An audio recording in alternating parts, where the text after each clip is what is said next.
Hello and welcome to this technical stroke review video all about ePropulsion. We've been using them for years. It wasn't the first electric outboard we had. We did a review of one which we sent back and said we didn't like it at all. It wasn't fit for purpose. And ePropulsion contacted us and said, try ours. And I like that because it showed that actually they had real faith in their product. So yeah, we've had 3 of them now. We started off with this one. Well, in fact, we started off with an Evo for testing, but we didn't need the regen that has. So we've got the Spirit Plus, which we had for about 5 or 6 years now. It's given us very good service. We've had the E-Lite for 2 years. We've got that in the Caribbean. And now we've got this, the Spirit 2. I can tell you it's a beast. We are going to get into all the nitty gritty and go through the comparison, all that sort of stuff. But I know you just want to see what this thing goes like. So before we do any of that, let's have a look. Okay, let's see what she can do. Oh my God. I did not think we would have an electric outboard we can get on the plane. And now we do. This is amazing.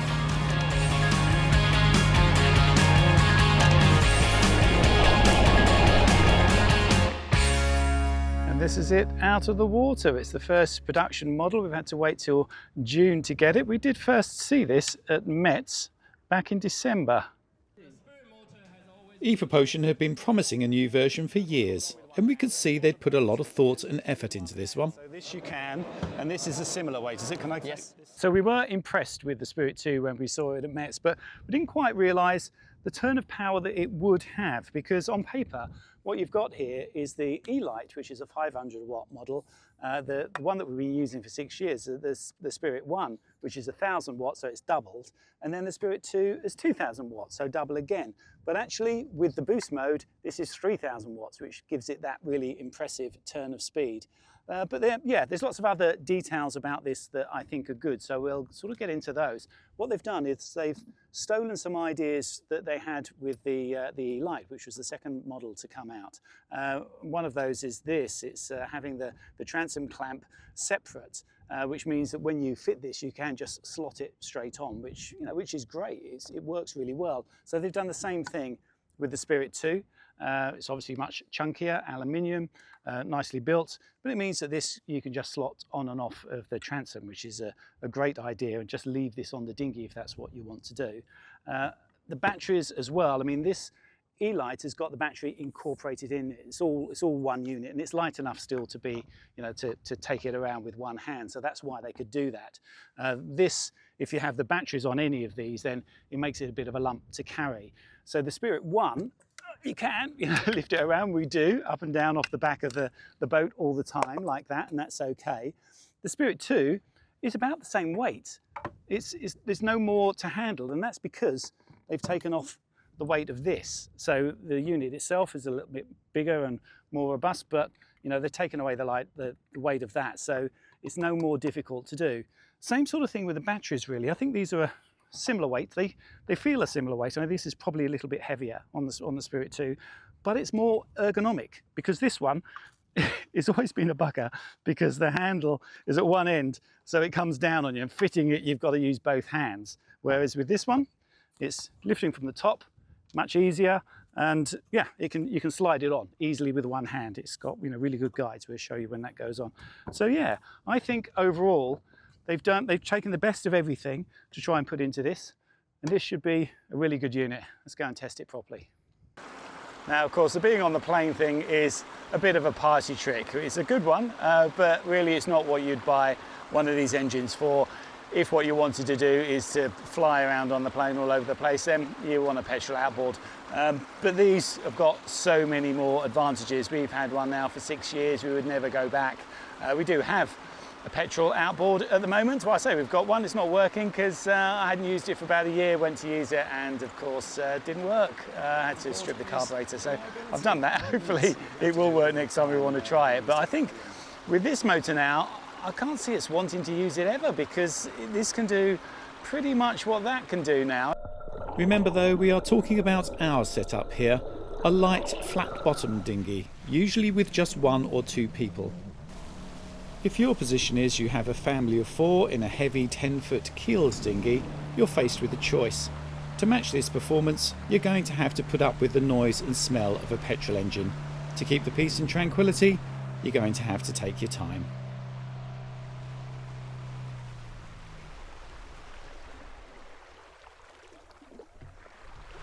So noise-wise, well, there isn't any. The engine's completely silent. You can only hear the water coming off the back of the boat, which is really nice. At pretty much any speed, obviously the sound increases as the water noise increases, but yeah, you just don't hear the engine. It's the quietest one yet. You had a tiny bit of sound from the Spirit, but not much. It hasn't got that horrible whining sound. The early models, the Torpedoes, had a gearbox and they had a high-pitched whine. They were horrible. These haven't got that at all, so that's really good. Let's have a little look at the kill switch. It's got the magnetic kill switch that they've all have. You pull that off, and obviously that works. I mean, this is good. It sticks on quite well. I didn't like the one on the tiny one, the E-Lite, so much because it was a little bit easy to displace. I'm glad this is quite good because I think actually this is the first engine that I will actually want to use with a kill cord on, the first electric outboard. Obviously, with a petrol outboard, always really important to have the kill switch, but you know, the little ones, I've never really found that necessary, to be honest, and I've just sort of put it on the tiller. But with this, it's powerful enough. I will actually be putting this on and putting it around my wrist or my leg or whatever. I like the fact they've got the little elastic thing on here, and you know, it's got some give in it as well. So that's nicely designed. I think that's a good point with this, is that all the little niggles that you had before, they seem to have addressed. I'm sure we'll find some other niggles, but at first glance, they seem to have cured them. So things like this, the battery has actually got its own little LEDs to tell you how much charge it's got. So that's really useful, because with the old Spirit you had no idea how much charge was in it until the blue light come on to tell you it was fully charged while you were charging it. So you'd have it in on charge and then you'd take it out thinking, well, it's not fully charged, I wonder how much is in it. And it might be 10%, it might be 90%, and you don't know until you put it on. So this is great that you can press the button and actually see while it's you know, in the boat being charged how much is in it.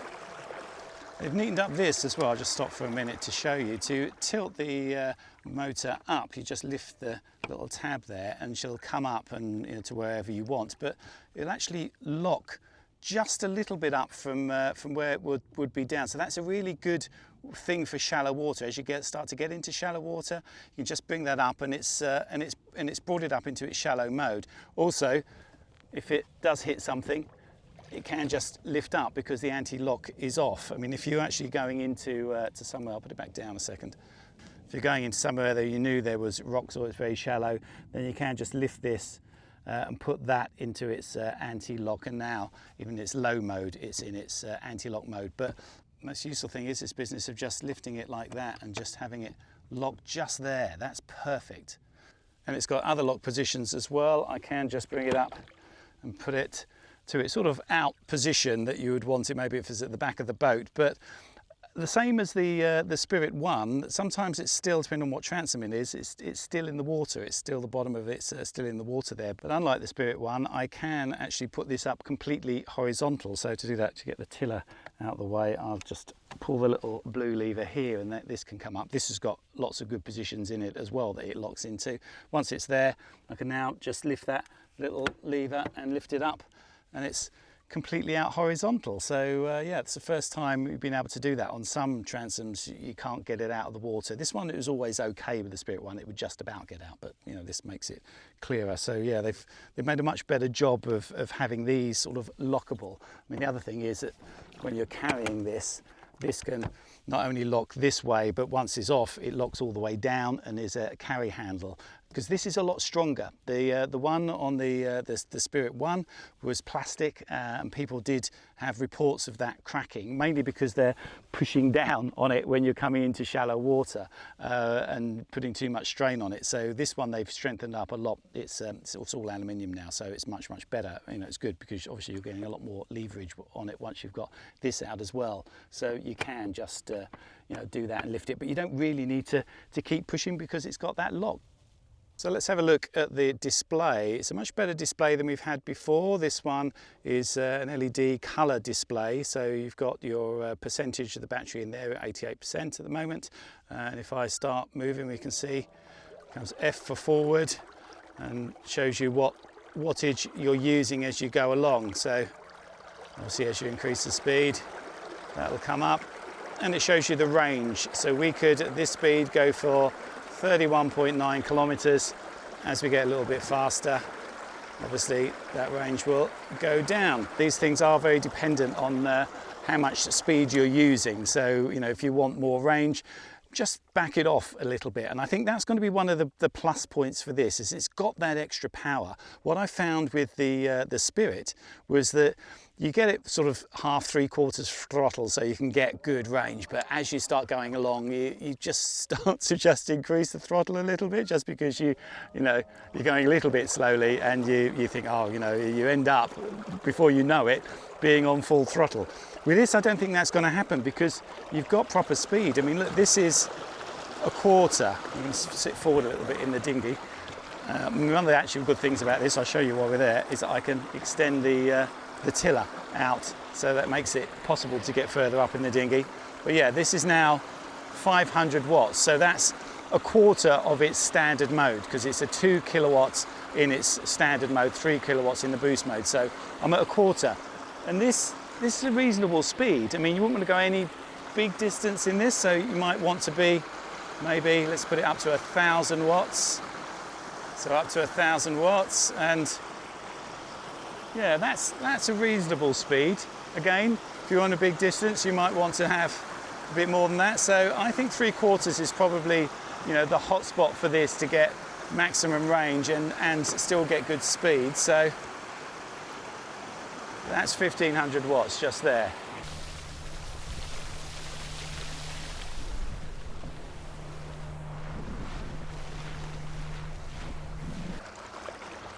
So if I come out of forward, you'll see it says neutral there, and back into reverse.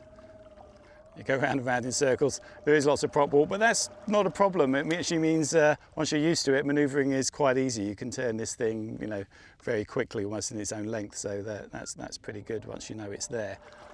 The third button here with M on it is the boost mode. So you press that, and you'll get 60 seconds of that boost. So we can actually go up to 3 kilowatts now. So that's allowing you to use the 3 kilowatts for about 60 seconds. Now you can just reset it once it's stopped to do it again. I think it's limited by things like heat. If it was really hot, then it might not let you do it. And once the battery gets quite low, down to about 25%, it might stop you doing that. We'll test that. But yeah, I mean, I've been operating it around here, and I can press it as many times as I want and just keep the boost up if I want to. But obviously, it is, as I say, it's a bit of a party trick. It's not really what this motor's about. Once it finishes its little countdown there, that happens, and it's no longer in boost mode. That's after a minute. The other things you can do is swap this over from being how much power you're using to how fast you're going. So we're doing 5.7 kilometers an hour, just at 240 watts. So that's pretty good. Tiny bit of power, and we're doing, yeah, more than walking speed. Just for fun, I'm just going to see what speed we can get up to if I sit back and try and film it while we're going along at the plane. Let's have a look.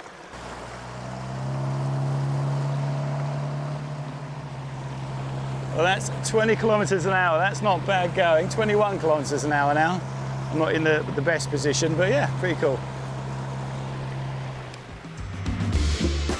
Okay, so I've got the E-light on, and I'm going to do a little bit of a test just to come from the back of the boat out. Just out there, there is a yellow buoy. That's about half a mile, maybe a bit less, 500 meters away. So I'll time how long that takes. Now, I'm not going to use the full power of these, because that would be no contest with the Spirit 2 with its boost mode. We fly there and back. So I'll do it in the sort of the way that you would normally use these engines, in the best way, which is about 3/4 power. So I won't use the boost mode on this either. This has got a boost mode, the E-light. So I'll just do like 3/4 of its normal power, and I do that on all of them, and let's see what the difference is.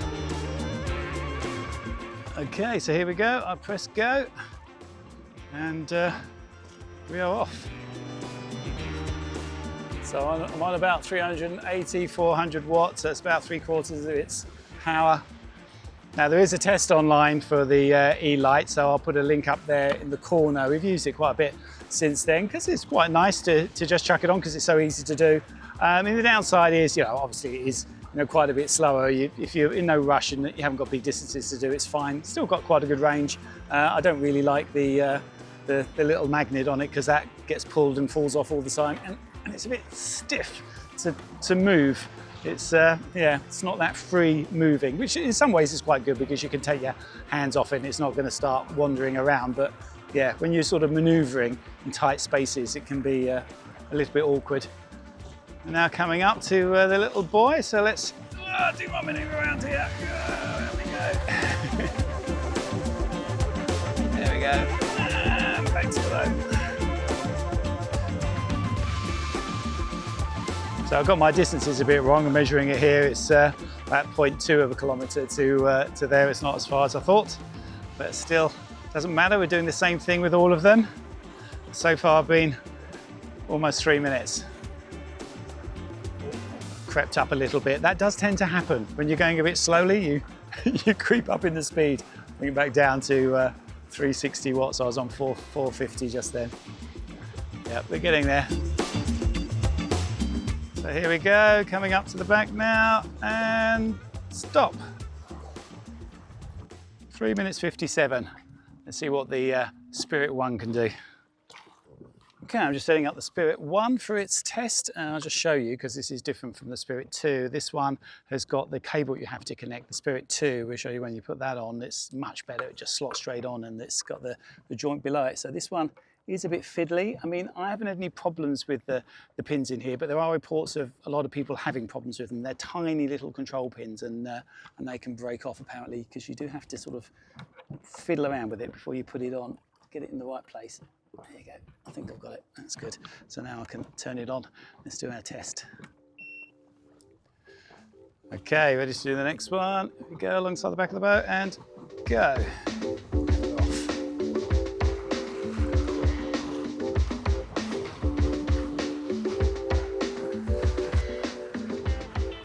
So if we talk about what's happened to this one over the years, as I say, it's been very reliable, very good. The screen here has gone very opaque. I'm going to have to put my finger in the water and rub it to be able to see anything, which I've just done, so I can get it 3/4 power, which is there, 700. Oh, I'm going a little bit offline. Let's come back straight to it. Okay, I'm going to give it a little bit more speed just because I went a bit offline there. A quick burst of full power. It's pretty good. It's quite nifty, this engine. No real worries about it. Definitely faster. So coming up to the buoy now. Let's see how easy we can get around this one. It is easier to manoeuvre with this engine. It's just nicer motion to it. That's it, and we're straight back. So quicker on the turn, definitely. So we're getting close. Might be 3 minutes, or not quite, I don't think. We're getting there. And stop. 3:04, didn't quite beat 3 minutes. Not bad though, knocked a minute off. Okay, let's see what the Spirit 2 can do. So to fit the Spirit 2, I'll put the transom clamp on. But this, I think, will just stay on. What I want to do is to get some sort of pin that I can put on the rail up there. So when we do take the engine off, I don't need to undo this clamp. I can just lift it straight off this pinion here and plonk it on one up there. I've said to ePropulsion, really, if they could do a cheap version, a blank version of this pin here that you could have on a rail, then that would be a great thing. I think people would buy those. I certainly would. So yeah, hopefully they'll do that. So once that's on, I can just lift this on. I can probably even just do it one-handed while I'm filming, because all it is just lifting that round and sliding it on until it hits the bottom and it clips in, and it's locked on. Then to get it back off again, you have to push the button at the side here and it will slide back off. So once that's on, you can put the battery on. First of all, though, you have to just uncover the connection here. You've got quite a nice neat system that you can just lift the lever up to protect that. It's got a little seal on it, so it protects it. So this is the equivalent to that little plug on the lead, and you can see the pins are much bigger, much more robust. So I think that's going to be a lot better. And no lead to worry about. All you have to do is just slot that straight on and then pull the lever up, and that locks it on. Okay, final one then. Here we go. and go. Yeah, I'm not quite on 3/4 power. Let's go a bit more. There we go. That's 1.5 kilowatts, not using the boost. So coming up to the buoy now. Again, should be able to go around this pretty quickly. It's nice and manoeuvrable, this thing. I'll slow down a little bit to get around it. There we go. And we're off. My own weight to deal with. So try and get up here for the last bit to try and get a bit faster. I've been sitting in the wrong place fiddling with the camera and stuff, but we're coming up on it now. So let's get ready to stop and stop. Oh, didn't quite stop it in time. It was on 2 minutes 20 as we went past the finish line. It's on 2:32 now. So yeah, 2:20, not a bad time.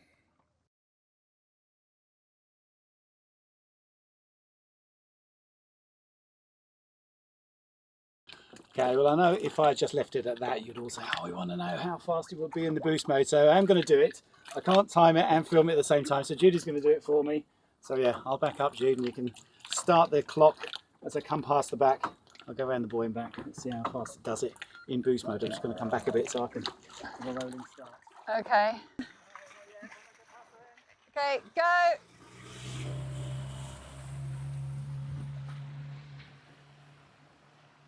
Right, he's just got to the halfway point. You probably can't see it there. His camera's not that good. But the time is 41 seconds. So now for the return trip. It's really fast. Right, 1:21. So if we look at the chart for comparison, that's quite a chunk of time off. I think that's probably as quick as you could do with a petrol engine. Okay, time for a bit of a endurance test then. Let's see how far we can go on one battery. I know it's a full battery because I can test it before I even put it on.